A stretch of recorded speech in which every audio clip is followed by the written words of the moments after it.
Ladies and gentlemen, welcome to another episode of Tales, Trails, and Taverns. This one's a little bit different. It's not just me and my co-host Rob. We've got a guest on here. This is local author Tristan Mason. Tristan, how's it going? Good, good, good. How's it going with you? It's going pretty well. It's been a little humid, but so before we get started, this episode's not going to come out till the fall. So I mean, even we're recording in the summertime, so it's a little hot here. I get the fan going. Hopefully that doesn't mess up the audio too bad. But Mason, you're local to Connecticut, and you've got a book coming out called Nutmeg Horror, right? Correct, correct. And you're doing a lot of the spooky the tales and legends in Connecticut, man. I want to hear a little bit about it. First thing I want to ask is what inspired you? We'll start off there. What inspired you to write the book, and is there a particular story or place that sparked the whole project, or what got you going in this? Yeah, for sure. So I think just like growing up in my state as a kid, one website that always interested in me is called the Shadowlands. Have you ever heard of it? The Shadowlands. No, I've seen a bunch of websites, but that's So the one that I haven't heard of. Shadowlands is one of like those old websites that use like the Web 2.0 and everything. Okay. And it listed pretty much every state. And within that state, like multiple towns and the hauntings within those towns allegedly. So in Connecticut, you would have like the Black Dog of Hanging Hills. You would have Jewett City vampires. Yeah. You would have some random old schools that you would go to that were supposedly haunted, like Suicide High out in Bethel. And my friends and I, we would really be excited to go out into these places and, just going exploring where we could. Now, some places we couldn't go to because if you go there, you would be arrested by the police, like Dudleytown. Right. But Yeah. have gone out and they have tried and everything too. Now down the line, I became an English teacher, which really it had made me interested in reading more and teaching kids about writing. I also become more of a horror fanatic, and over time that really just inspired me to start writing. Same with like authors like Edgar Allan Poe and Stephen King. Yeah. Those I would say as probably my biggest influences. And one day it just clicked. I want to write a book about horror in Connecticut, but I don't want to just do it the nonfiction way. I want to have like 16 stories that are interconnected, each told from the perspective of a different character based on, a different Connecticut legend. And the Okay. thing that probably clicked for me was the story of the Glowacus in Glastonbury. Have you heard of that story at all? That one I'm not familiar with. No. I want to Yeah, hear about so this the one. Glockus was supposedly like this marmot-like creature. And during the 1930s, a lot of farmers were noticing that their livestock were being killed, like absolutely brutalized. And they set out on a search to, find and kill like this creature that sounded a bit like a coyote with the cross of maybe a wolf, like this horrifying sound that just emanated into like the Glastonbury woods. And Huh. really like the legend spread like wildfire, and other areas in New England started reporting like seeing sightings, of the Glowacus. Now, nowadays people think, it was like a marmot or like a fox or something like that. But, at the time it was a really real thing for like the farmers because they were losing their livestock and they wanted to know, what started killing it. And then a picture surfaced online. There's a website called damnedconnecticut.com. That one And I've to heard of. Yeah. yeah, to this day, nobody knows if like the actual picture of the Glowacus is a fake or it's real. It basically looks like a cat with really pointed ears, almost like a lynx, and a cross between like an otter or a mink. It's a really weird looking creature, and I would say, Yeah. probably because the photo was taken in the 1930s, it would be really difficult to tell exactly what it is and determine the validity of it. But I think a lot of people would like to believe that it is real and that somewhere in the Glastonbury woods, the Glowacus is just wandering out there and, just ready to tear shit up. That's awesome. Is there anywhere in particular in Glastonbury that legend comes from? Like, So that would be, I think, in old Glastonbury, because old okay. Glastonbury is the side with, all the woods and a lot of the farmland. And probably like when this happened in the 30s, Connecticut was, mostly a farming state. I would say like Right. there would be some, insurance cities like Hartford and New Haven, but mostly these towns were just like little farm towns back then. a lot of legends were told because that's what people had basically.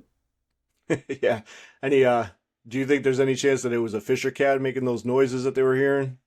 I think it might have been like a combination of a number of things. I think it could have been a Right. fish Yeah. cat, could have been a coyote, could have been some guy just messing with people. Like I really don't know, but I decided to take that story and just adapt it for, my own use. And I have the Yeah. classic telling of like this guy who's a YouTuber who believes in every scary thing whatsoever, and his girlfriend who's like an absolute skeptic. They go in to clean out like the grandfather's house, and he notices that his grandfather, who was a skeptic, was actually on this team of people who hunted the Glowakis in the 30s. So I just kind of took it to like a fun adventure Huh. point, from here. And that's really what I try to capture with my stories, like the horror aspect, the fun adventure, and just really creating characters that are realistic that you would see, hunt scary creatures today, whether those are Yeah. ghost hunters or skeptics or otherwise.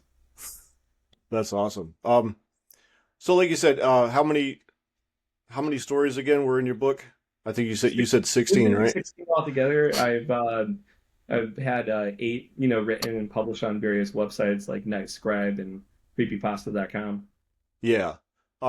How did you decide which ones made the cut, and like why did you pick those certain ones? Is there I think what I wanted to do is I wanted to do sort of like a test factor that worked. Like, let me put this out here to a wider audience and see like what the immediate feedback is. Yeah. And some of them like worked really, really well, such as Buried in Hanging Hills, that's based on the legend of the Black Dog in Meriden, where Right. the legend is if you see the black dog once, it's for luck, twice for sorrow, three times for death. And then the Green Lady one out in Burlington, Connecticut. There's a legend of a lady who wore a green dress who died of tuberculosis, ended up freezing in a swamp, and then ends up wandering the town looking for her lover like she did back then. So those were some Wow. really cool, engaging, and well-known stories, and those are probably like the top-rated ones. I also have some other ones out there that aren't as well known, like The Sinking House. That one takes place out in Salem, Connecticut, and it's all based on like these really unique stories. Like in the 1800s, a group of townspeople tried to push a farmhouse across I've heard like the this story Ice before, Lake, yeah. and it ended up drowning. Yeah, exactly. Within the lake, like what would you expect? And to this day, Right. people still find like remnants from it. And then the scary part would be you go to the lake, you supposedly hear like voices and piano music. So, I think the main thing for me is just telling these cool stories and really putting like my state on the map, because a lot of people who aren't from Connecticut are like, what's in Connecticut? Like maybe Mystic, and that's pretty much the main thing that they think of. Yeah. I got a question for you. I got another one. Are any of your any of your stories that are in your book, do they take place in Pochok State Forest? That's one that we've done several episodes on. I've been there. We've been there a few different times, and there's a lot of legends in that area. So tell me a little bit about that, because I've thought about it, but it hasn't been quite on my radar. So Pochok State Forest is it's in eastern Connecticut. It's 27,000 acre forest, and I think it's right where Voluntown is, and there was an old town there at one point. Um, I think it was the town of Pochok, and there's the Witch of Hell Hollow. There's a story about a shade or a shadow that follows hikers through the woods. There's a story about which one was it? Anyways, there's a lot of stories. There's a lot of different stuff. Every time I look into that, every time I look into Pochog, there's something else going on. There's more stories to it. Mostly the mod, the Witch of Hell Hollow, is the biggest one, but it's just a legend, as far as I could tell. I mean, there was a mod, but supposedly she was just a 3-year-old girl who died of, I can't remember if it's tuberculosis or something else, but Now, did that take place in death like in the 1800s, that was like the 1700s? 1800s, yeah. So do any of the stories that you tell in your book still give you goosebumps? Is it something that you find really scary about it? I would say there is one that I personally connect to, and this is my one and only paranormal experience that I've ever had. So Okay. right in my backyard, I live in like the Southington Meriden area, is Hubbard Park, and in Hubbard Park is Hanging Hills. Now, Okay.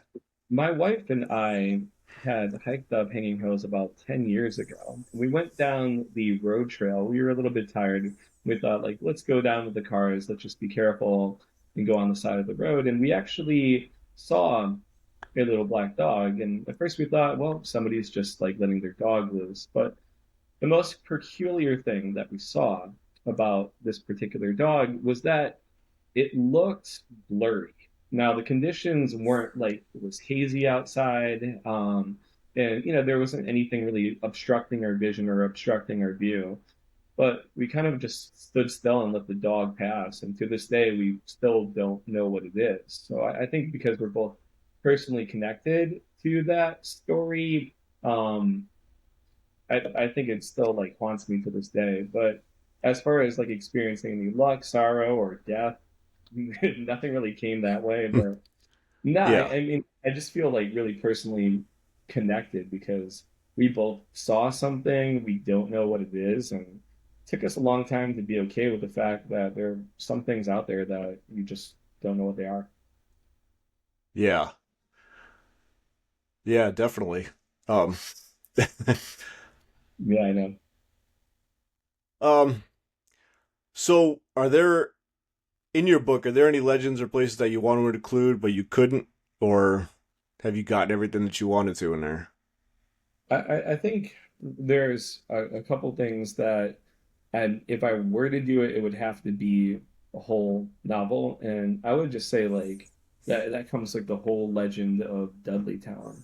The fact that with Right. Dudleytown, up in like the Kent, Connecticut area, the northwestern area, there was like this little village that was set up, and like over the period of 100 years, a number of different atrocities, and the fact that it's so heavily guarded by police and it's so sought after by, other people like hikers or just kids trying to trespass.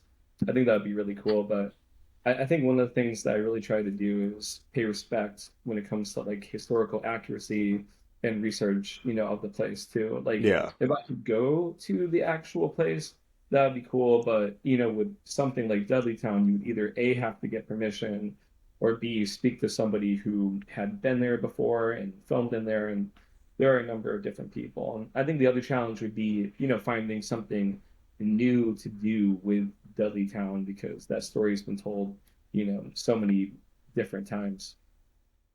Yeah, it certainly has. I mean, I've heard a bunch of stuff about how much do you believe in what happened in Dudleytown? I mean, do you fall in with the whole the Ed and Lorraine Warren that it's the most haunted, demonesque village in the world, and or do you think it's just like people have gone in there and caused so much trouble trespassing that that's why they keep it out of there and that keeps the legends alive, you know? Yeah, I mean, I look at it in a couple of different ways. I think that at the time there's certainly something going on, and also I know that like sickness, like tuberculosis, was running rampant at the time, Yeah. and conditions like psychosis weren't treated. And plus, if you have all these people gathered in an isolated village, there's going to be some type of conflict. And also, there might be like a number of different types of beliefs that happen that could have really caused people to maybe hallucinate or otherwise. But I think that the people that have been in there really truly believe that something happened, whether they are going there with friends or going there alone. I think that the power of suggestion really uh, captures their mindset. What do you think?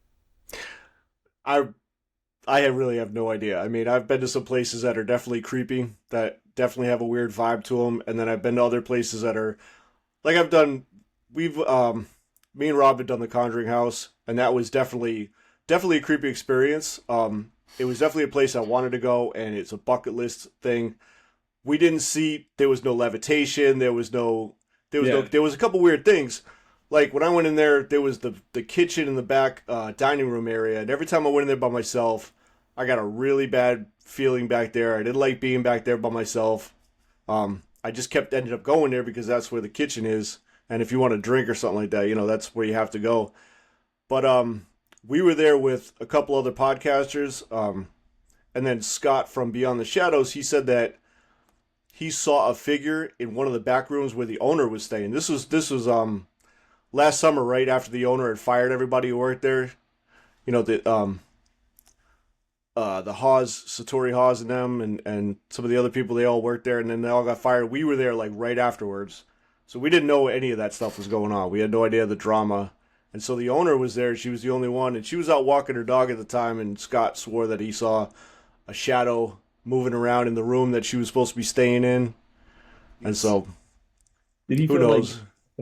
take a picture at that moment? I No, I know think he that's just because I think he thought it was her. I think he saw somebody moving in there and he thought it was the owner. And then as we were out in the yard, he saw her like walking her dog over in the over in the far side of the property. I was like, wait a minute, are you here alone? I could have sworn I just saw somebody. No, it was just me. Like, oh, okay, cool. Well, maybe yeah, that's a little incident. yeah, that's so creepy, and it's really like those type of things that make authors really interested like me and want to write stories, because I think the best horror story like has a shred of doubt in it in the first Yeah, place. It's psychological, and it makes the readers question whether it's real or not, or if it's definitely sold as being real. I think they're wondering like, what new take have you done on this. I think the challenge for me with like vampire stories or ghost stories is so many things have been done to death. Like, what is something new that I can add to the canon? And it's not easy. yeah. So I know you well, you had the one about the Jewett City vampires, and Yes. I'd heard that story a little bit, but I never heard it put as a vampire story. I've heard of like kind of the finding the bodies and finding the weird stuff where the head was removed and the arms were crossed in front of it, and um. So I tell me a little mean, bit about that one. jeez. How did you spin that story into Yeah. So something I'll, I'll creepy? I'll tell you first about like the story itself. I mean, Yeah, I really found it interesting that it's as recent as the 1850s, because like Bram Stoker's Dracula, I think 40 years later, yeah, basically like came out. So it was pretty early on too. And basically what happened in the story is like there's this family called the Rays in Jewett City, and their son Lemuel was 24 years old, and he was found ill and dying of a mysterious disease. Then 4 years later, the family patriarch Henry Ray died, and then after that, Alicia Ray had died too, and 3 years after that, like their eldest son, Henry had died, and they really thought that their dead relatives were rising and taking the others, kind of like coming from the grave, just like vampires. So, vampire panic really spread like wildfire, at the time, to the point where like the bodies of Lemuel and Alicia were dug up, and they were burned. And I thought that was interesting because originally thought with like the vampire lore legend that you would have to like drive a stake into their hearts or something like that. And it wasn't until like the 1990s that the graves that were uncovered were tested, and they found out that, oh, they all died of consumption, which is basically known today as tuberculosis. So I yeah. thought that was really crazy with that story. And basically, my plot is there's this newly married couple, Caleb and Samuel. They're in their late 20s, and his estranged father comes out of nowhere and gives him this house. It's like this really gothic style house. And the cool thing is, like, on that same street as the cemetery, there are like older, more gothic style houses. And um my unique twist is, yeah, at what if this family, Caleb's family, was one of the families that was affected by like tuberculosis or consumption at the time? Would they have believed in the vampire lore? So, I take it from there and do a twist on that, because I thought, it's not only the Ray family that was affected, everybody at the time had vampire fever and they were running amok. And, when tuberculosis spreads from one person to another, it could very easily spread from household to household or even across town. And if they didn't have access to local doctors, they might not know what's going on. So a vampire legend could be just as plausible as anything else. Yeah, there's Yeah. in Rhode Island we've got Mercy Brown. I don't know if you've heard that's the vampire of Exeter. Um, a lot of people bring that up when they talk about vampires and stuff like that. The Mercy Brown that was in I want to say it was the mid 1800s as well. And then about a mile from her grave is the grave of Sarah Tillinghast, and that was 100 years earlier. Same thing, tuberculosis spread to the family. They dug her back up and burnt the corpse and did whatever they thought they needed to do to stop the vampire, so to speak. That's so definitely something we've heard in New England before in Rhode Island and No, for sure. And do you know if these towns like capitalize off that? Because oh I yeah. always thought like if I were, like an economic developer or if I was like a town manager or something, I would definitely want to capitalize on the horror industry in my town. Yeah, I don't know if they've done a whole lot for the Mercy Brown. I know the grave itself is has been every you go there in the you go there in the fall, you go there around October. There's going to be all kinds of stuff on her grave, and Sarah Tilling has too. That one's a little. It's kind of harder to find. It's kind of off a side road.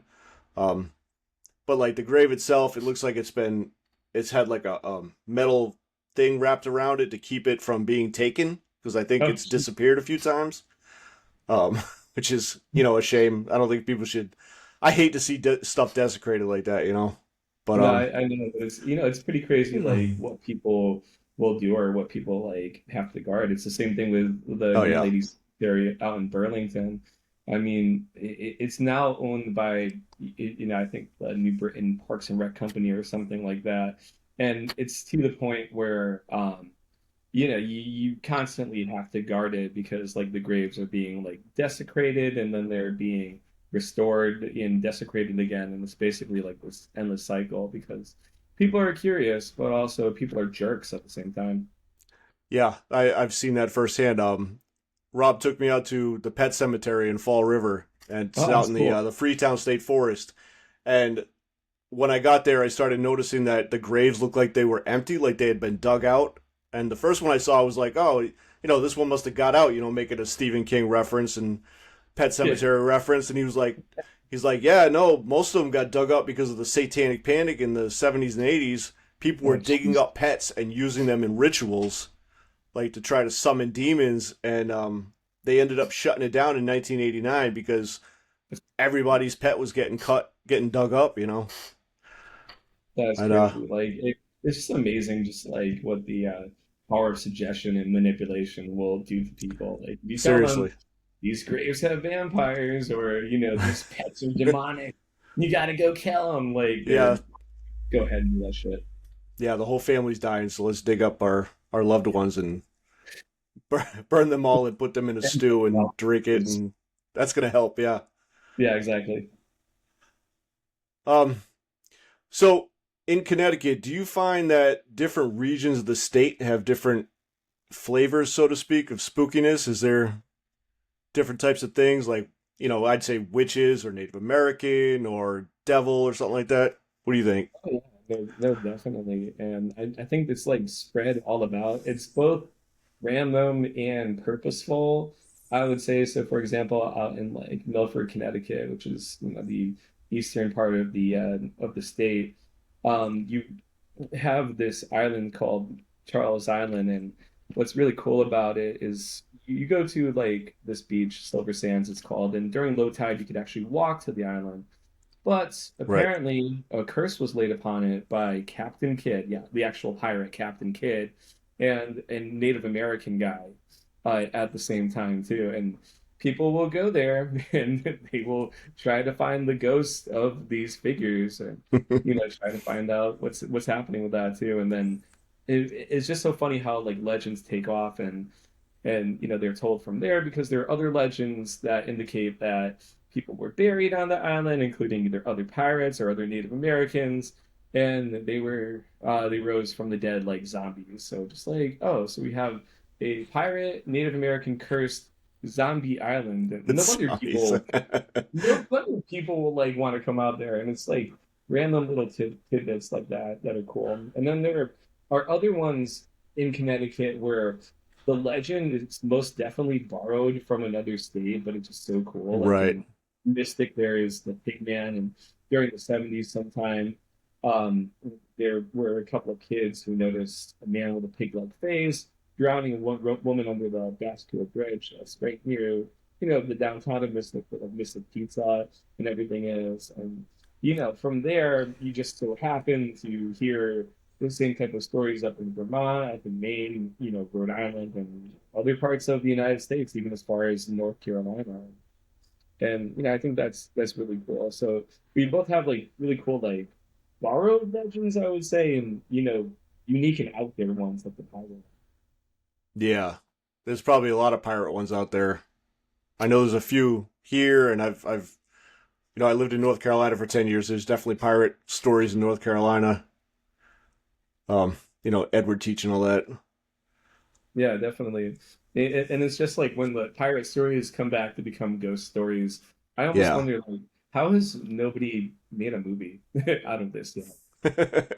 Because I think like one of the main problem with horror movies is they're either remakes these days or just like the concept feels so overdone. Yeah. And just like, what if you pull something out of left field that sounds ridiculous, like an island that's cursed by pirates and Native Americans and has zombies on it? And what if you make it work? I think the right type of person could make that work. That sounds good. Well, that's hopefully because my co-host is actually he's putting together a horror movie. Um, Nice, Part of the reason we haven't done episodes over the summer is because he needed the time off. I mean, I wanted to enjoy my summer too, of course. um, and then get other stuff done. But he's putting together a horror movie. He's doing an indie horror movie, So what's that and horror movie about? it is basically about us in the podcast, and Nice, it's where we're going out to investigate somewhere in the Freetown State Forest and end up running into a bunch of witches and Satanists that is actually a cult, like a murder cult, and sweet. end up everybody dies except for the kids and one of the adults, I think. So I was like, "Is there a way we can not die in the movie?" He was like, "Yeah, that's the way we're doing it." I was like, "Okay, all right, well, you know." I hope it So doesn't spoil it for everybody. I hope you still, still go out there and watch it. But So it feels kind of meta in the way, right? Because you have the podcast like within the movie. Is it going to yep, be like the same name, or are you going to change the podcast name in the he's movie? no, I think he wants to keep the podcast name, which is fine. He's changing our name, so it's not and we're not. It's loosely based, on us, the characters themselves. Nice. Um, Have you ever had any like film or acting experience before? Is this like your first time with that? Not really. I have nothing. I mean, this is the first time mostly for him too, but he's getting a lot of the experience about it. He's been going out and going to see other films being developed, and he said it's absolutely wild. He said he'd never seen anything like it before. Um, Showing me some pictures and some videos of the sets and everything like that. And so it's a new experience for him. I hope to get out there. I want to get out there. He wants to do a cameo in the movie, so at some point I got to get out there and get in front of the camera for a little bit, which is going to be a new one for me. That's cool. That's like an Alfred Hitchcock type of thing, like how Alfred Hitchcock was pretty much in every single one of his movies at one point or another. Right? Yeah. Trying to just be. Yep.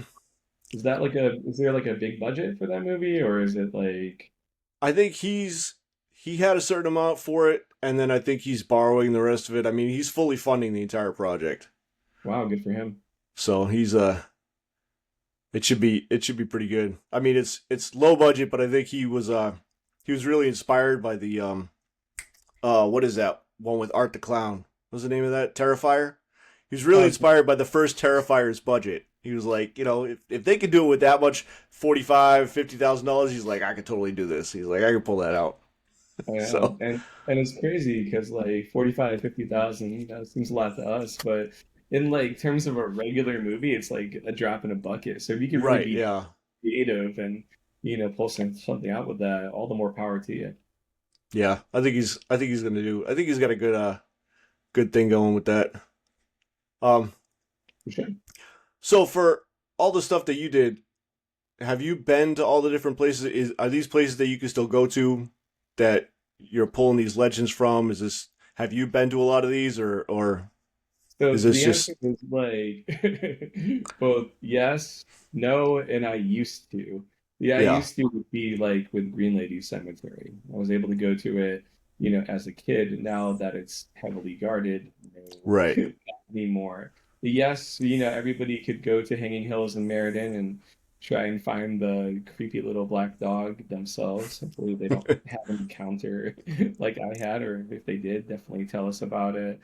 And Yeah, then, like the no way ones would be the ones where you would have to go out into the Connecticut Sound. That's where the serpent stories take place, which are really yeah, cool because, back in like the 1800s, sailors told all sorts of whoppers, and we had our own stories that were reported in the Hartford Current actually, which is really cool. So, I mean, if you have the nautical experience, go out there, maybe try to find some surf. But otherwise, like, unless you know what you're looking for, I wouldn't recommend it. nice. So it's not a your book isn't a roadmap to go visit certain places. No, no, no, no, no, Not all no. of them, anyways. It's not, but it's definitely like something like people could look up, and they could definitely make connections with, like, oh, there's a witch legend in my state, or oh, Yeah, there's a Bigfoot legend in my state, and so on and so forth. And it might make people like want to explore Connecticut for more than just mystic or like compounds, which I think would be yeah, really cool. I think my dream would be, if I were to ever take off as an author or anything else, would be to put my little state on the map, for horror, and, just really get people to open their eyes to all the cool little legends that we have. very cool. Yeah, there's I've done a lot of hiking out in eastern Connecticut. And it's surprising how hilly and how beautiful it is. I mean, how much open land there is and how much woods. And then with that is like a lot of the stuff that we've done where we're looking at legends and ghost stories is you find that these places that people go to all the time have legends and have ghost stories and have tragic histories that, you know, people just don't know about. Um, are there any of these that you started looking into and were either different from the legend that you heard or stuff that you're surprised by? Yeah, so I would say one of the things that I've probably been most surprised by is the story of the Leatherman. I don't know if you've heard of him at all, but because I thought it I don't think so. originally was going to be a scary story, but instead of being scary, it's more a story of human compassion. So there was this vagabond, this wanderer in the 1800s, mid 1800s, and he would make a trip that would go from the Connecticut River to the Hudson River. And basically, he had a route from Connecticut to New York to Massachusetts back to Connecticut. And he would travel, every 34 days across these towns where he would sleep in caves. And there would be people in these towns who wouldn't greet him with fear, but they would actually greet him with like crackers or pies, or a hot shower or something like that. And the legacy that he left behind is really cool because we do have pictures of the Leatherman, in his outfit that I don't even know how he walked around in it, because our summers could be humid and harsh, especially in the northeastern area.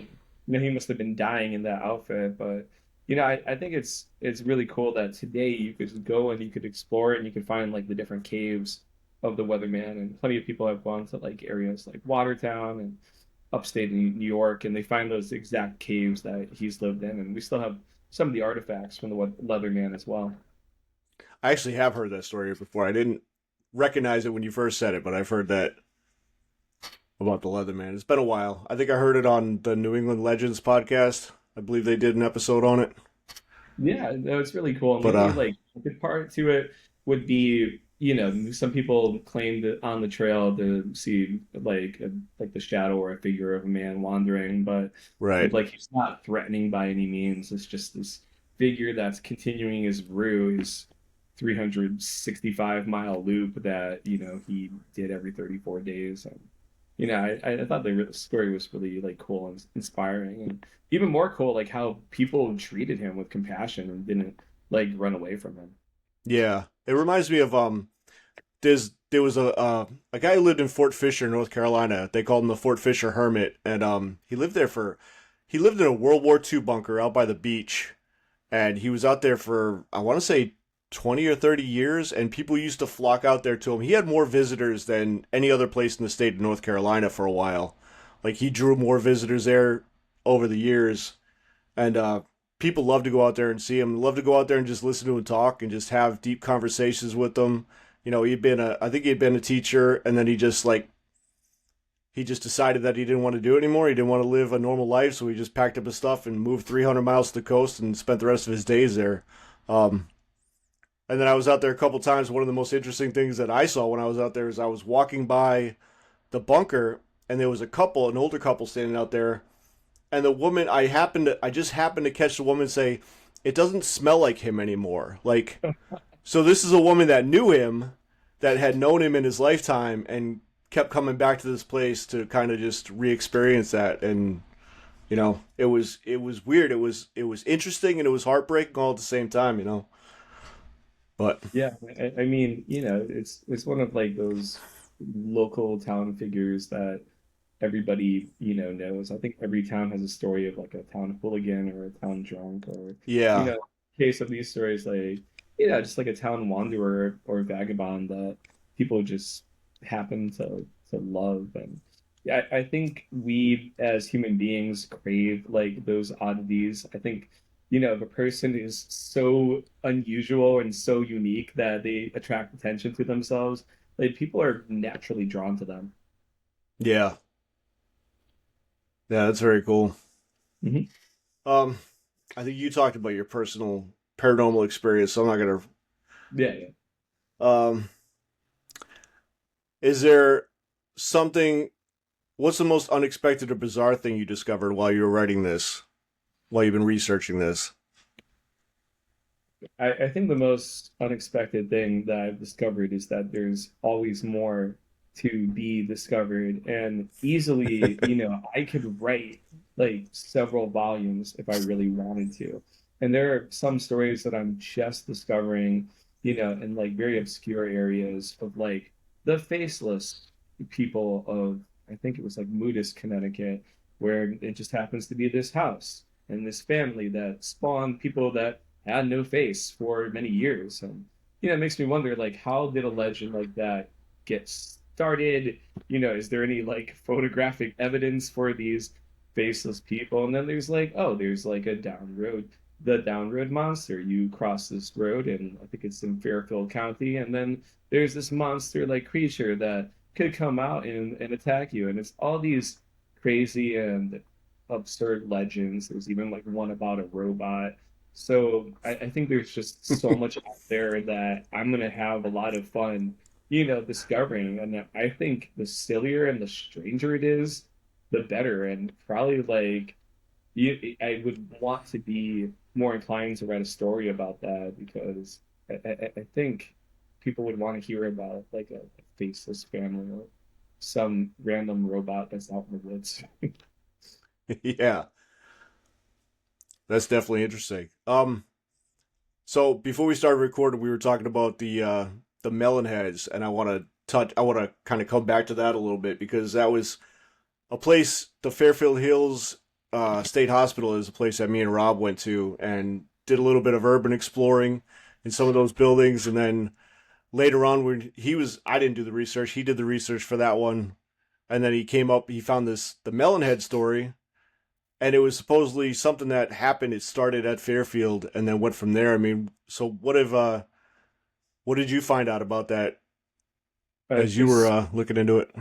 Yeah, it's pretty wild because it's there are Melonhead legends just like random locations like Ohio, Michigan, Connecticut, like all the way up to Canada.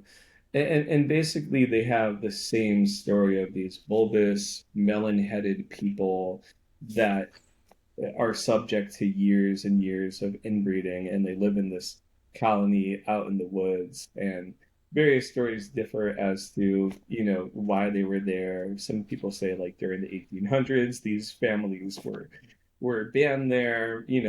Other people say that like it's like this feral colony of people. Other people describe them as cannibals. It really like differs based on like the story, based on the region.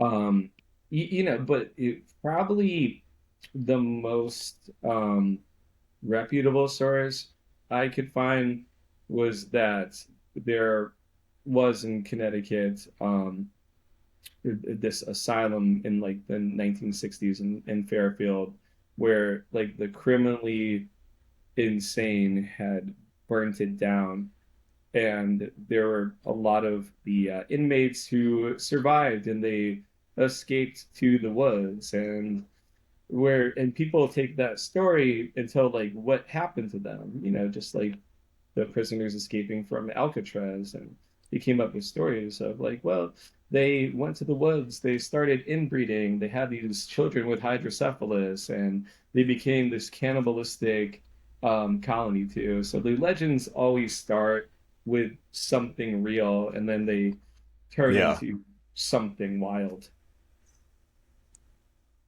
that's it. And it's funny that there's all over it's in different places in the country like that too. I mean, And then sometimes you I find a story that's in one place and then it just happens to have something similar, but this is the same type of thing in different places. Yeah, and then it got into some really weird research as well. Like, what are the state laws when it comes to inbreeding? And oddly enough, like first cousin marriage, I think within the past year was just banned in Connecticut, and there are still several places that allow for some form, of cousin marriage. And Yeah. there's a long history of inbreeding, not only in New England or the United States, but really like all over the world that results in conditions such as hydrocephalus or, early onset blindness. And, I definitely relate that to one of the characters in my story as well, who is going blind, wonders why, he is going blind, and then makes the horrifying discovery that he is a product of inbreeding. That's interesting. Yeah. I I was in I was in the military, and when I was in boot camp, we had this kid who was from Kentucky, and he was from way deep in the woods in Kentucky, and he used to tell us stories about the Kentucky blue bloods, the people who were so far back in the woods and who were so inbred that they were. He's like their skin is literally a shade of blue because of how deeply inbred they were. This was a guy who went to. He said his high school was one red. It was a red schoolhouse, like a one room red schoolhouse, and all four grades were all in the same room at the same. He said it was 12 kids in four grades in his high school. Um, Never That's ever heard anything like that. was pretty wild too. And I think like during the 90s on the Oprah Winfrey show, there was a guy with very blue skin who I think, his condition was the result of years of inbreeding. I looked a little further into that, and I did find like some families from like the rural backwoods Appalachia area who have like the same conditions. And I think, That's interesting. to Yeah. be fair to most states, I think a lot more of them are making laws about inbreeding, and, are putting out information that, hey, you might not want to breed with your cousin or whomever because this is harmful, and you do not want to make your family tree a reef. Like, that's not Yeah. recommended. No. It's not something we want to do, people. Yeah. But No. You want to steer clear of that. Um. so, yeah, Yeah. So we'll. I think we'll steer away from the inbreeding for the rest of it here. sure. It's kind of a weird. I don't want. That's a weird rabbit hole for us to go down. So I'm It gonna just really is. halt that one right where we're at. So your stories are from different towns all over Connecticut. And you posted a few online, like you said, Creepypasta and some other places. Have you had any reaction from people who are like, "Hey, that happened in my hometown.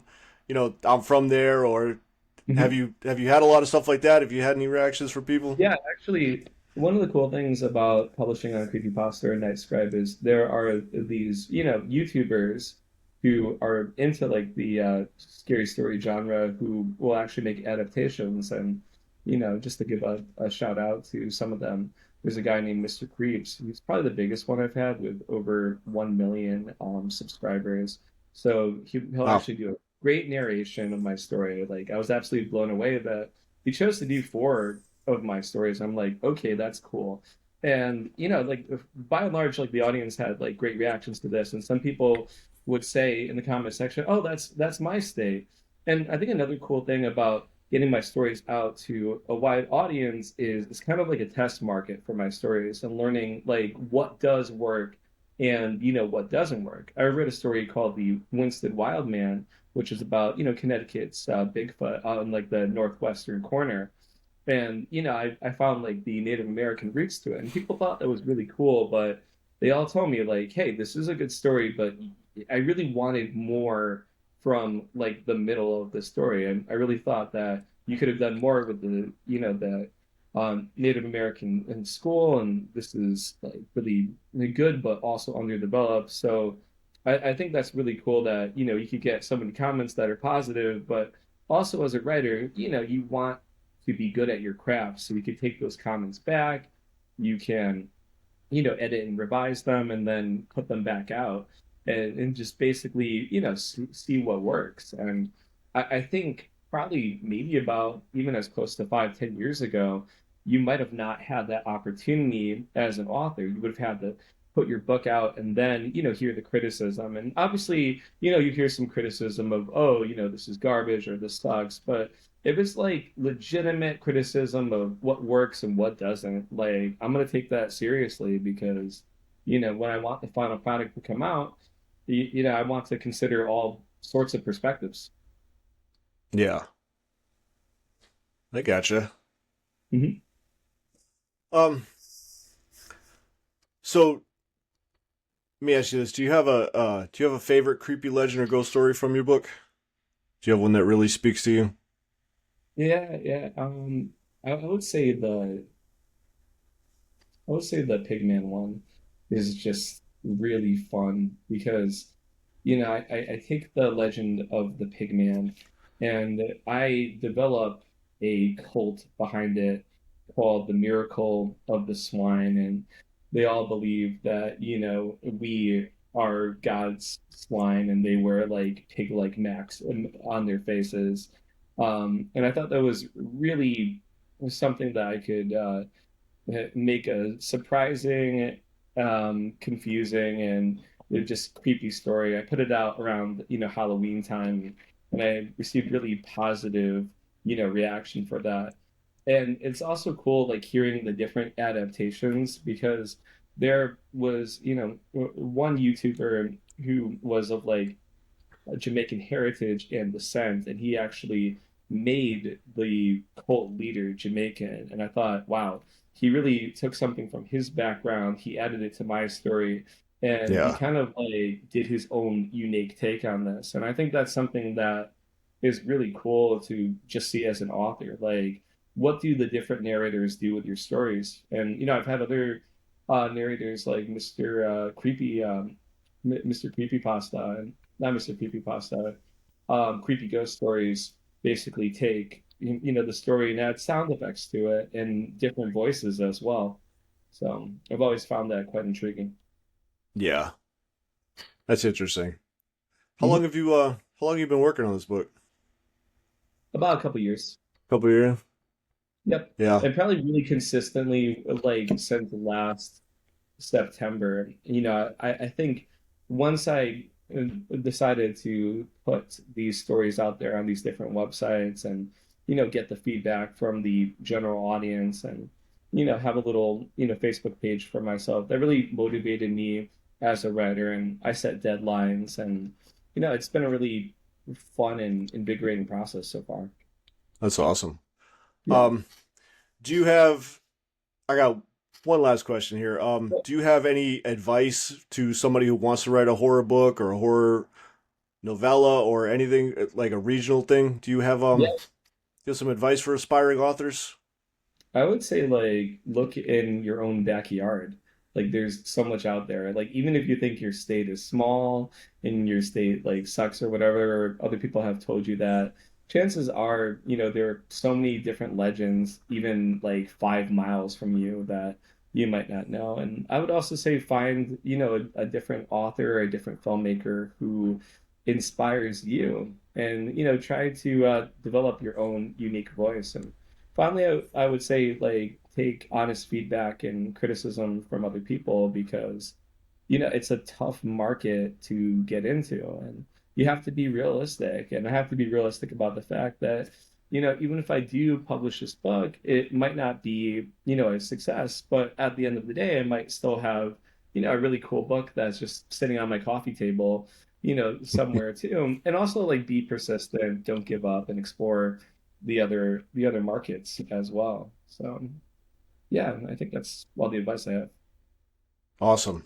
Sounds good. All So right. Tristan, yeah, man, thank you so much for coming on and answering all the questions that I had and talking about your book and about Connecticut and all the different legends and creepy ghost stories that are out there. Um, where can where can we find you? Where can anybody go see your work and find your book when it comes out? Sure, sure, sure. So I would say, the best way for them to follow me is if they have Facebook. My page is called Tristan Mason, aspiring author. They just have to type that in. And, also you could search me on creepypasta .com, Nightscribe, or you could just type in Tristan Mason creepypasta on YouTube and you'll find the number of my stories as well. I also do have a YouTube channel where I do some of my own narrations, not nearly as well as, some of the other big YouTubers out there. But yeah, there are a number of places that you could find me. And I would say don't be afraid to engage. If you read my stuff, tell me honestly, like, what you think. And I'd love to hear from you. That's awesome. That's great advice. Yeah, I'll tell you, Yep. man. I get people who randomly DM me and I'll respond to them and they don't think it's me because on especially on Instagram because of how many followers I have. Like, no, man, it's just me. I'm the only one who runs this this website, you know. But yeah. Again, Tristan, thank you so much for coming on, man. And it's been a pleasure. Yeah, thank you so much. All right, man. All right, take it easy.